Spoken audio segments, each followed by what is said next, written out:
Hello, everyone, and welcome to today's episode of Seed Speaks. My name is Ashley Robinson. I'm the editor of the Alberta Seed Guide, and I'll be acting as your host for this episode. On today's episode of Seed Speaks, we're going to talk about why you should be holding staff meetings, whether you're in the shop or boardroom. And we have a few guests here today to discuss this with us. So Thank you to Lance Stockberger and Scott Sanders for joining us. And for those watching, please make sure to please don't hesitate to ask any questions you may have for our guests in the chat box. And let's start with getting to know our panelists. So Lance, I know you're a chartered professional chartered accountant, and you're also a farmer. So can you tell me a bit more about that mix of jobs there? Sure. So I've always wanted to farm my whole career, my whole life, I guess I should say. And but my mom insisted that I get an education first. So most people would probably go into agriculture. I decided to go into accounting, then became a chartered accountant and started farming when I was in my third year university. And it kind of grew from there. I ran a public practice working mostly with farmers because of the fact that I was farming as well. I understood exactly what was going on in their world, understood the tax situation that they were dealing with. And so I ran a practice up until 2012, at which time the farm had been steadily growing and got to about 4,000 acres in 2012. And I decided something had to give. I had a young family, doing public speaking, running a full-time practice and trying to run a farm. So I retired from the public practice side of things and now focus my time here in central Saskatchewan on our grain farm. Thank you. And Scott, I know you're the general manager at Peterson Farm Seeds. Can you tell me a bit about the company and what your role is there? You bet. Well, being the general manager, that means I do a lot, but probably don't go very deep in any one area. Peterson's Farm Seeds been around for 26, 27 years, and we operate a seed input supplier operating in North Dakota, South Dakota, and Minnesota as well. Perfect. Thank you so much. Let's get to asking some questions. So Lance, I heard you speak a few months ago at a conference, and one of the things you said really stuck with me, that you need to be holding regular meetings on your family farms. Can you tell me a bit more about why you said that, or why you say that when you're public speaking?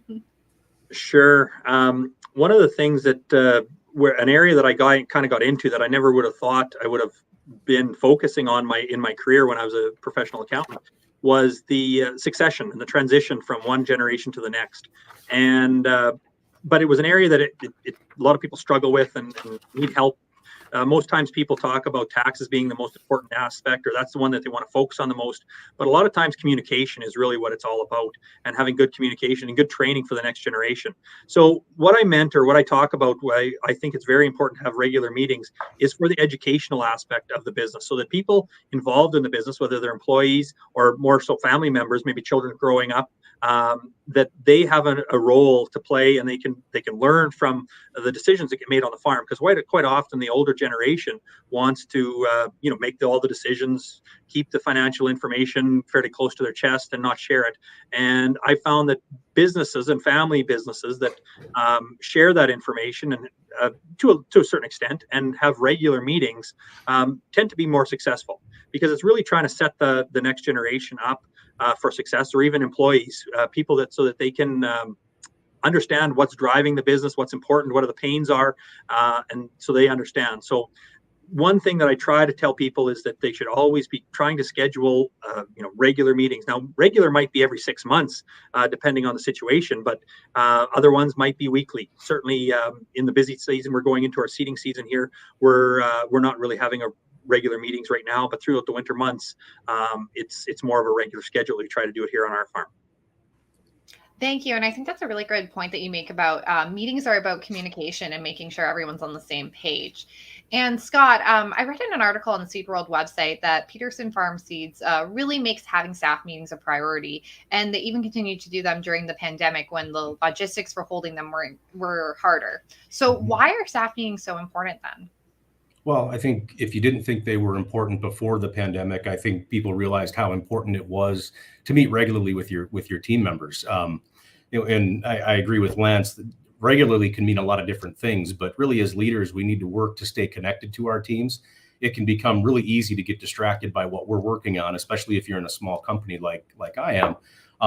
But really the importance of staying connected, whether it's through even just a video call or a phone call, and ideally you'd want to do that in person, is to provide an environment that allows them to feel supported, and you're staying in touch and able to guide where you need to without having them feel micromanaged.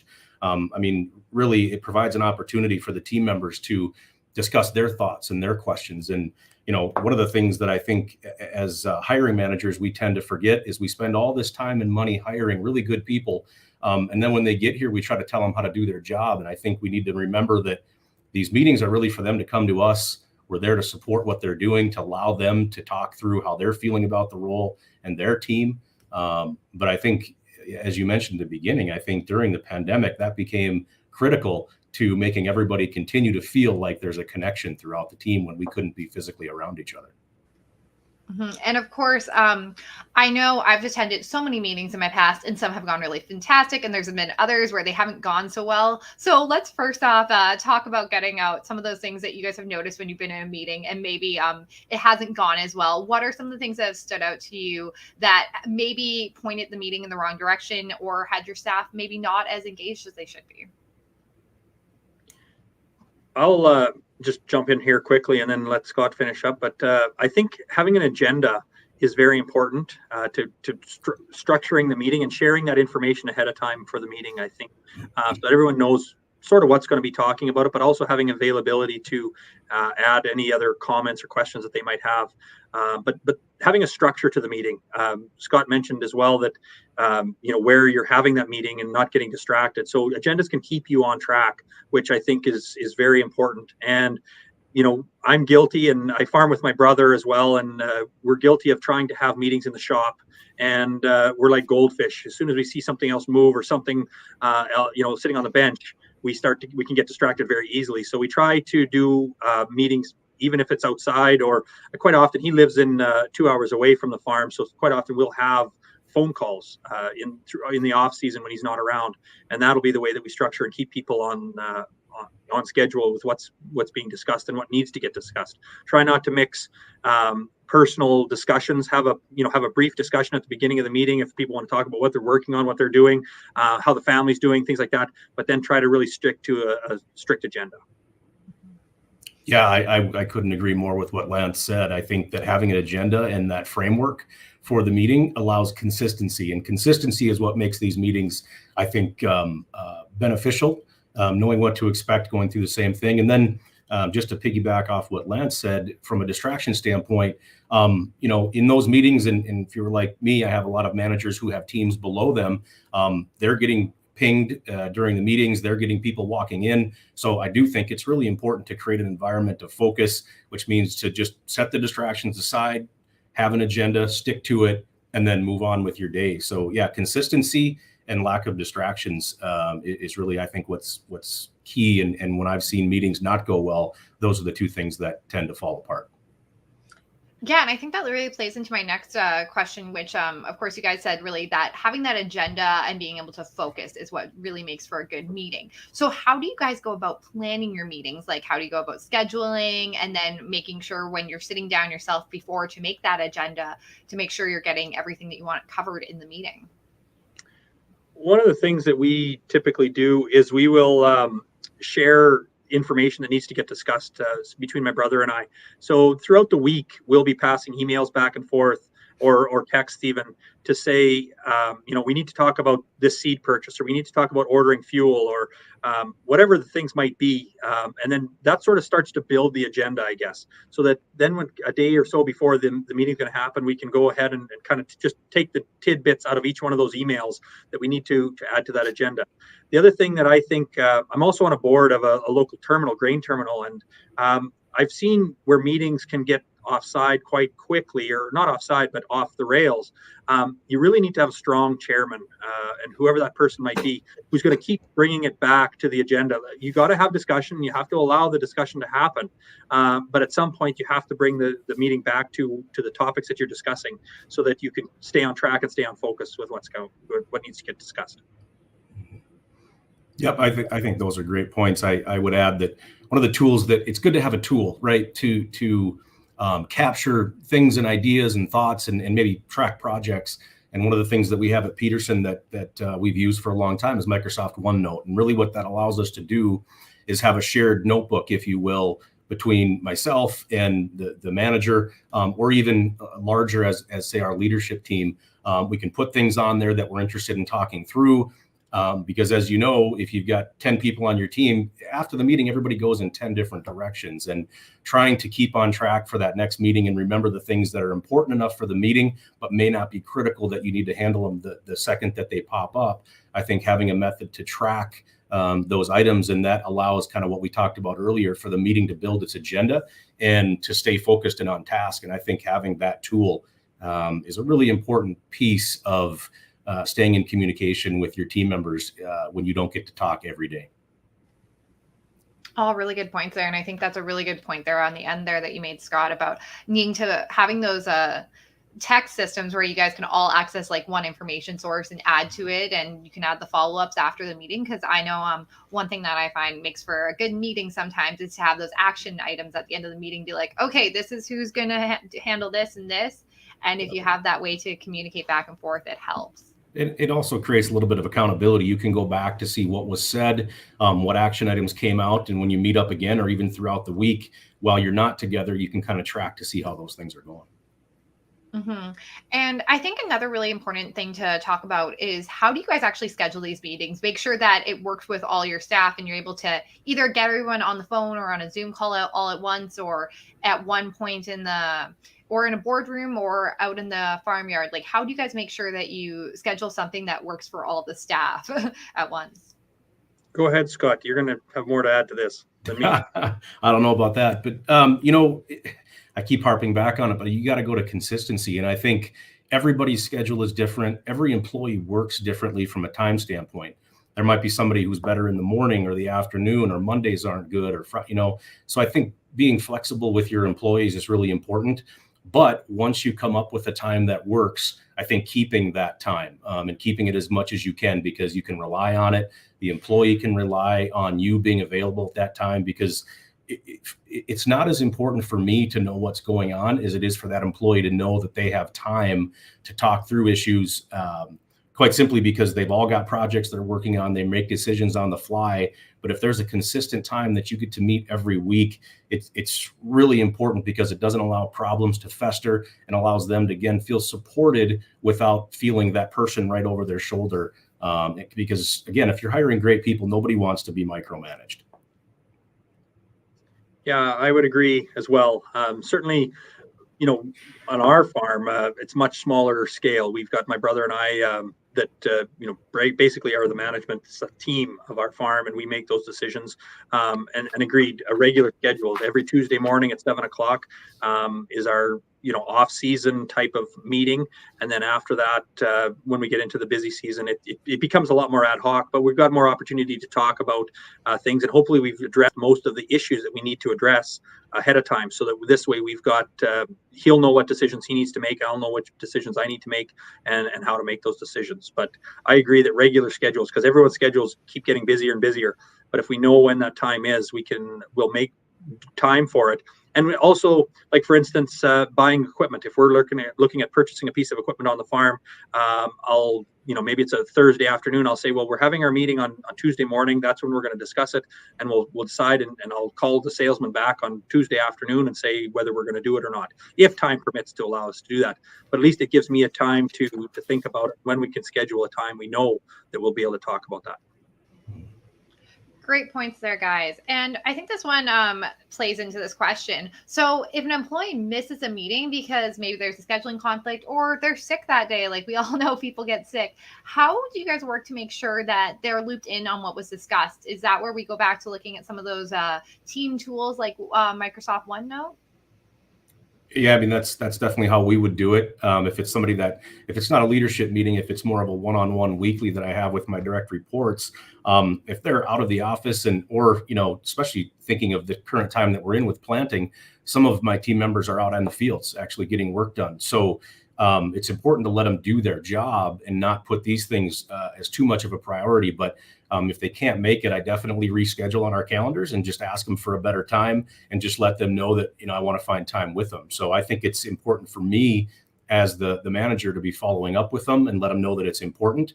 But I don't want to be overbearing to where we lose focus of what's important and letting them do their jobs and be successful, because at the end of the day, that's what we're asking them to do.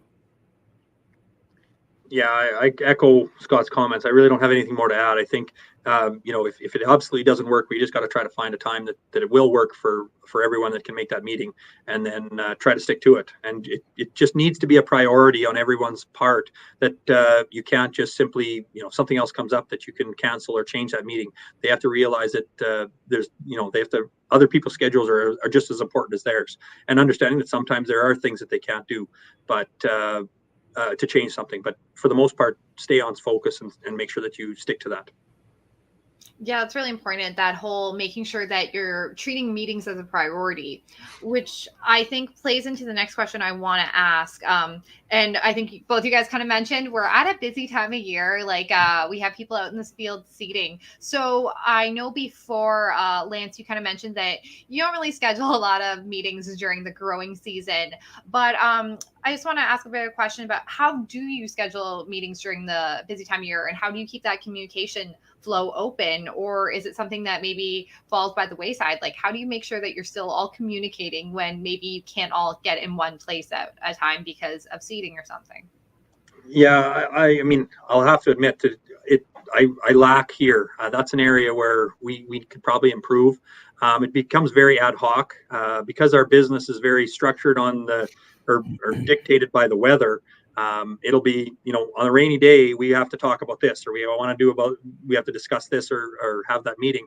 So it can sort of gets pushed off a bit, and we need to probably be a little bit more focused. But it is a time when the weather's good, we got to make as much time in the fields as we can. So it'll be certainly more ad hoc, with maybe text messages, or even over the two-way radio. We'll be discussing certain things, or phone calls, and then try to have a follow-up after the busy season to discuss, some things that we needed to discuss. And if there was issues that came up that need to be addressed, that we have that time to do that.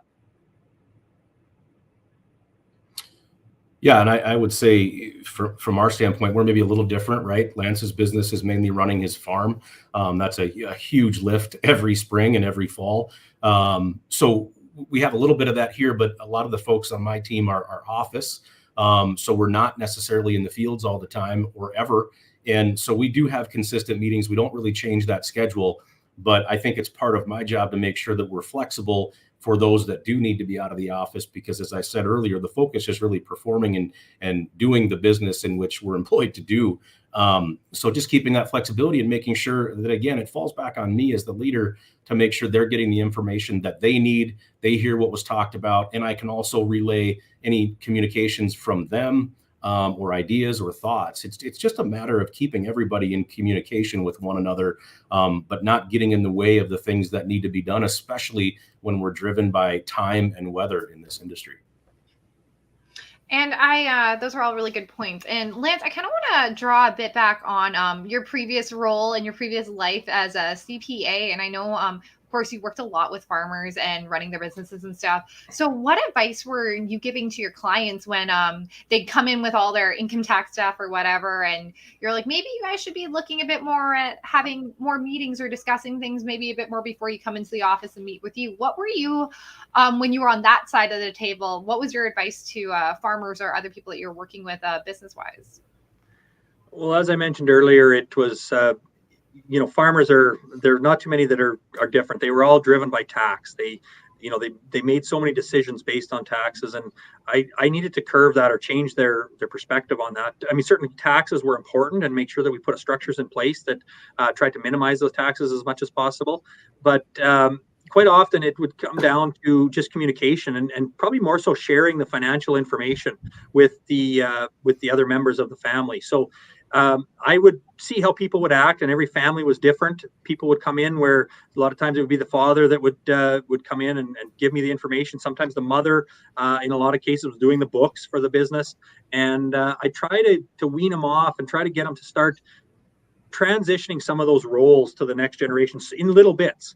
Because if you give them the whole plate all at once, it can become very overwhelming for them.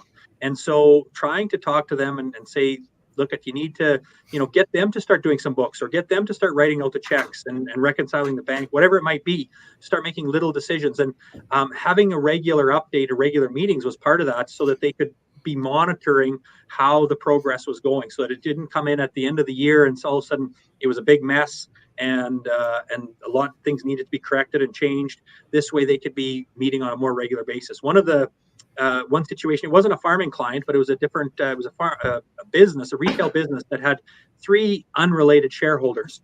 And they brought into me one year when they were having a business meeting. They brought into me their minute book, and their minute book was about a 4-inch thick binder with every meeting that they always had, and they always wrote down notes in it, and they'd go back and they'd refer it, and that was the way that they kept things in check. And I use that as an example in a lot of cases for a lot of people, saying it doesn't have to be fancy, doesn't have to be great, whatever works for you, but just keeping track of all that information and having it someplace that you all know is available, I think was pretty important. So I quite often just relaying other things that worked for people, and quite often it would be it would help them. The other thing that I mentioned is annual general meetings. Every public company has to have an annual general meeting to inform their shareholders. Well, your business is the same. It needs to have an annual general meeting as well. So that might be where we review those financial information. So I encourage people at a very least to have at least one meeting a year, and that would be their annual general meeting, and involve all of the shareholders and the people that were important to the business to be in at that meeting, and then share the information that they needed.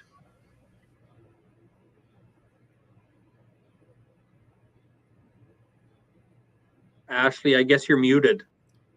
Oh, well, there we go. Good old learning things. I thought I'd unmuted. But I was about to say, those are all really good points. And I wanted to ask that question because I remembered some things that you had mentioned the time I had heard you speak. And I thought it'd be good to share some of that stuff. And now I just want to take a quick question from the audience that I think plays into some of the stuff that we've been talking about here. So Alex Martin Hahn asked, since you guys have mentioned how you should regularly have meetings, how do you keep everyone focused on meetings, especially if it's a video call? I know we mentioned that sometimes it's important to have that chairperson that can keep everyone back on task, but do you guys have any other tips and tricks on how to keep people focused? I guess I'll go first and then let Lance go. But one of the things that I've learned throughout my career is when you have a meeting, really the only people that should be in that meeting are those that add to the agenda or add to the discussion. And if you're not going to do that, you probably shouldn't have that person in the meeting. So having the right people in the meeting is important. It's paramount. But then on top of that, as the mediator, if you will, making sure that topics go to the depth that's necessary and we don't get into too many rabbit trails. And when that happens, you really have to bring everybody back, or you could potentially lose people in that meeting, especially if you're on a video call, because they've got things going on behind them and in front of them, and they may not have the focus they do in the office. So the right people in the room, and then keeping topics to the right depth, I think is important. Yeah, I would strongly agree with Scott's the comment on keeping it at the right depth, because you're right, you can get so off track, and it's innocent enough, but it just gets to those places where it's just not interesting for some people, and you might lose them. The other thing that is really important is trying to mute as much of your other life as you can. Getting into a room, close the door, so you're not getting disrupted by possibly customers or other people in the business, as well as turning your phone off and just not looking at it. All those sort of things that just are good business ethics that I think are important to keep on track. All such great points, really, to make sure that you're focusing on that meeting, because I know we all live in a world where there's a million different distractions around, and it's quite easy to end up scrolling on your phone when you should not be. So I guess this is another thing that plays into that. And my next question is, of course, we talked about how important it is to have regular meetings, but how do you make sure you're not giving your employees meeting fatigue? Because I feel like we've all been in that situation where there ends up being a million little meetings for something, and we may get to the point where we're at like that third meeting or something, and we just zone out and nothing happens because people are just have fatigue. I'll just add a real comment quick, and then I'll let Scott. But I think for the most part, it's keeping it on task and keeping that's where I like to have the email thread throughout the week, so we know what we need to talk about. And if there's only 2 items, or if there's only 1 item on there, maybe we don't even if we can defer it, we won't even have the meeting, because there's really not a need for it. Just to have the sake of having a meeting doesn't make any sense, I guess, in my world. So, keeping it on task and making sure that people have the input that they want to talk about in those meetings should keep, for the most part, people engaged. Yeah, I think those are great comments, Lance. I would say, I'd go back to what I just said, having the right people in the room, keeping it at the right depth. But to piggyback, and I really agree with what Lance's last comment, you really have to be flexible in your time. You may schedule an hour for a meeting, but if it takes 10 minutes to get what you need done, then the meeting should last 10 minutes. I am not a fan of meetings for the sake of meetings.